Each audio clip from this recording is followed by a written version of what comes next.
Hello everybody, I'm here tonight to do a review on the Vmax from Smoke Tech.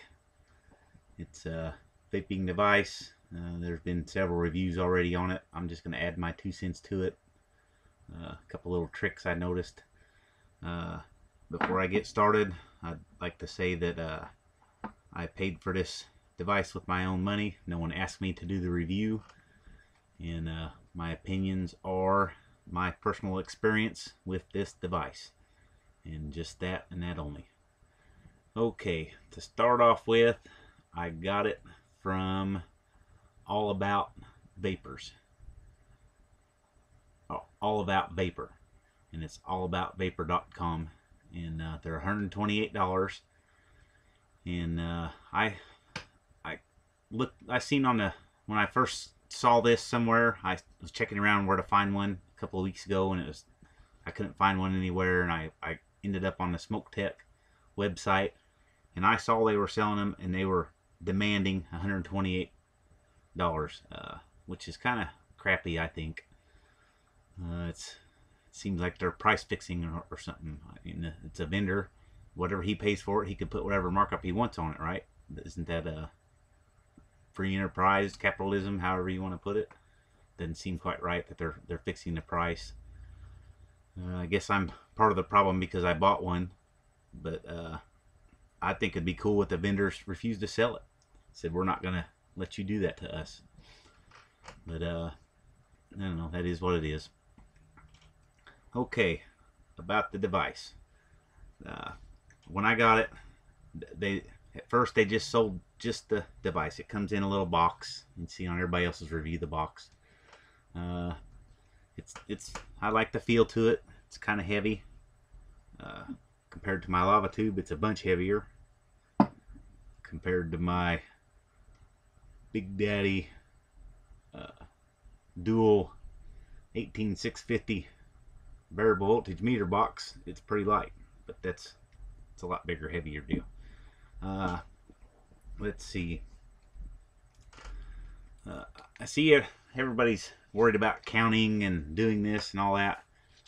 Mine also, the two reviews I did see by the guys that are kind of professional reviewers, I guess, they didn't get instructions.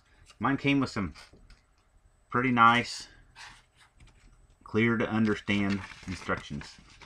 I would say this is the best set of instructions I've got with any vaping device, being most of them come with nothing. So, but for anything, this is pretty well put together set of instructions. I like it. You can pretty well forget everything on here. Right here it tells you the first setting or menu is a VU, voltage up, whatever. All the reviews say all that, and that tells you what it is.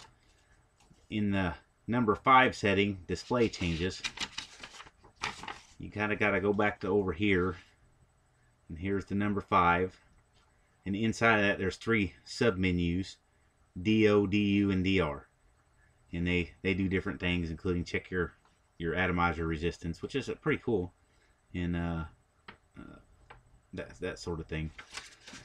So instead of counting all your clicks, just press it real fast. Okay, there's 2, there's 3, there's 4, there's 5, there's 6, there's 1, that's voltage up, 2, that's down. That's what you're going to use 99.9% of the time after you get the new wears off and you're done playing with everything.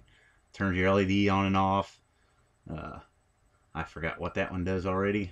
Oh, I turned the LED off, so I turn it back on. Okay, just press it fast enough, this stuff will start appearing. Then press it a little slower, cycle through the menus, figure out what you want to do, and do it. You don't have to worry about counting and all that. That's confusing, and it's hard to do. Everybody's making it way too hard. So it's pretty simple. I kind of think it'll probably be like I got DirecTV in when I first got the remote. It was a little complicated to do this and that and the other with, but I figured it out pretty quick because I used it. And then I got a DVR, or upgraded to a DVR, and then you got to relearn that all over again. But you learn it pretty quick. So everybody will pick up. If you get this, you'll like it. And you'll pick up on it. Okay, let's see. I can't remember if I mentioned they sent batteries with it. At first they didn't sell the batteries with it. Well, now they've included the batteries with it, and they have a charger that you can buy at a separate price for $10.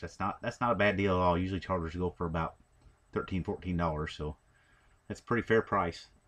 Okay, now I'm going to stick on a 4.5 cartomizer with the tank on it, and I have it set on 4.7. Now, I don't know if you can see that. Let me see if I can get that up there. Yeah, it's just too bright no matter what I do. Okay, it's set on 4.7.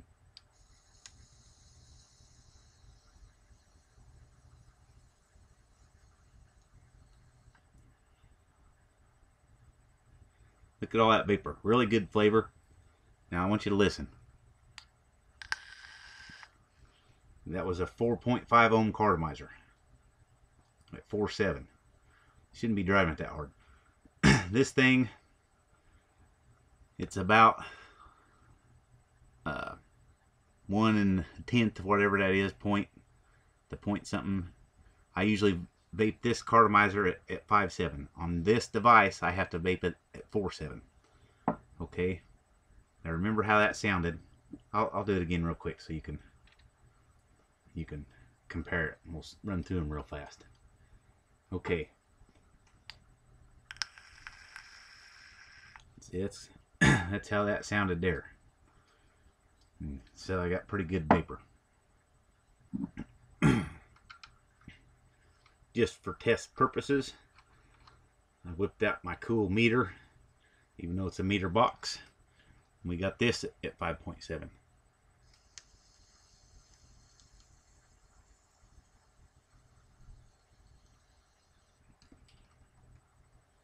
See that? About the same vapor. Now you hear it? About the same. Okay, that's at the Big Daddy meter box. Now we're going to switch the same thing over to everybody's favorite, the lava tube. Okay, here we go. I don't know if you can see the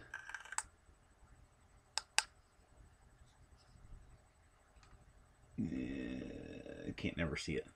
Okay, it's set on 5.7 also.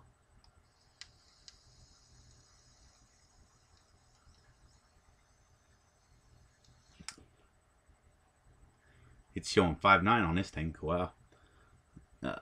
Anyway, hear that? They all sound real similar. So this thing, you got to set it a little bit. One setting lower, 4.7 instead of 5.7. I like my chart here that tells you this is a 4.5 ohm cartomizer. If we trace it over here, it'll run. I can take that thing all the way up to, according to this chart,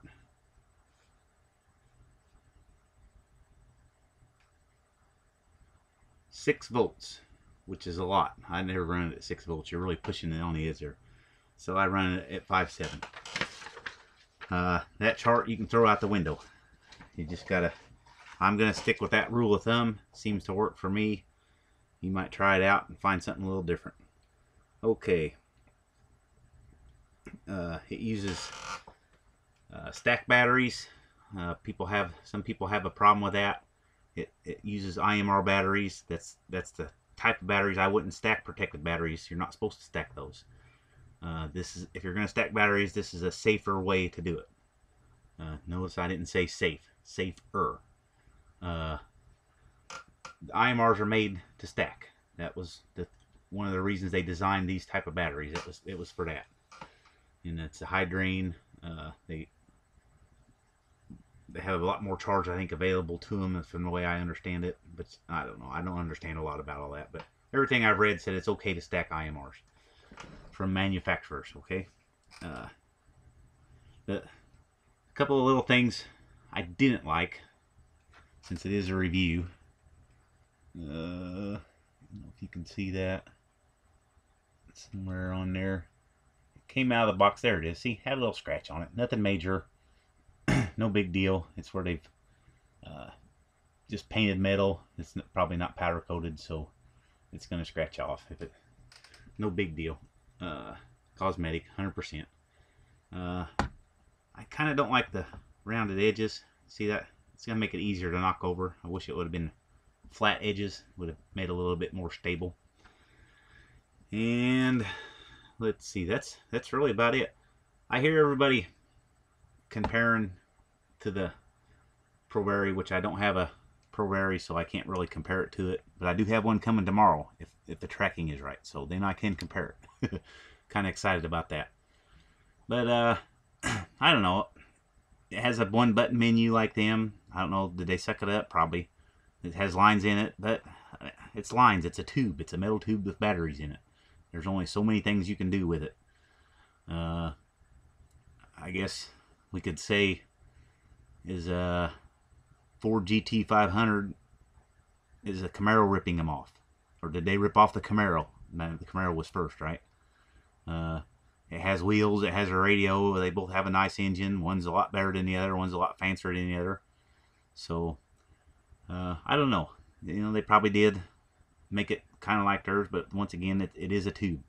It doesn't use the same type of system because the Pro uses a single battery. This uses a double battery. So it is different. And this thing is a power horse.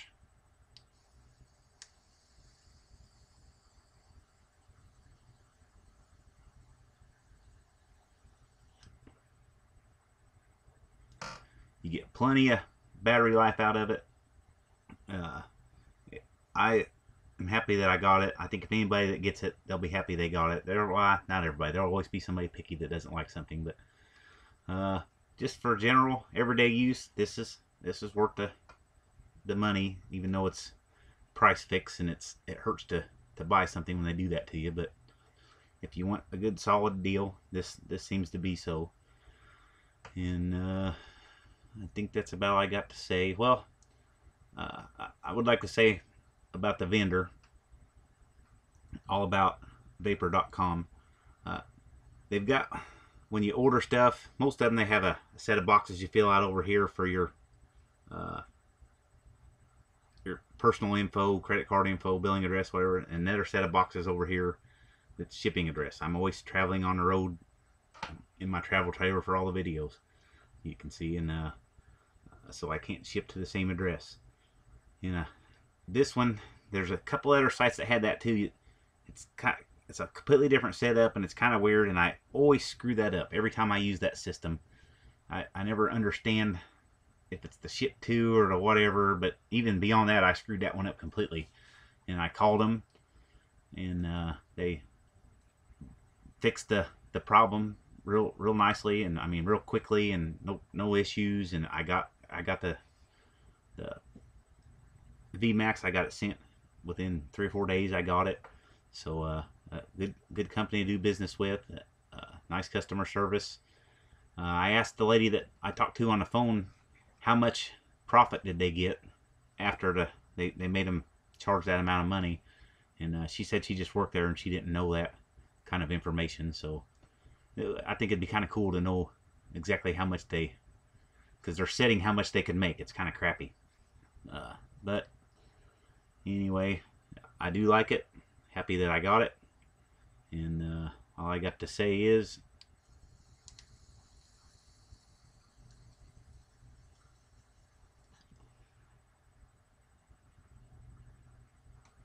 keep on vaping.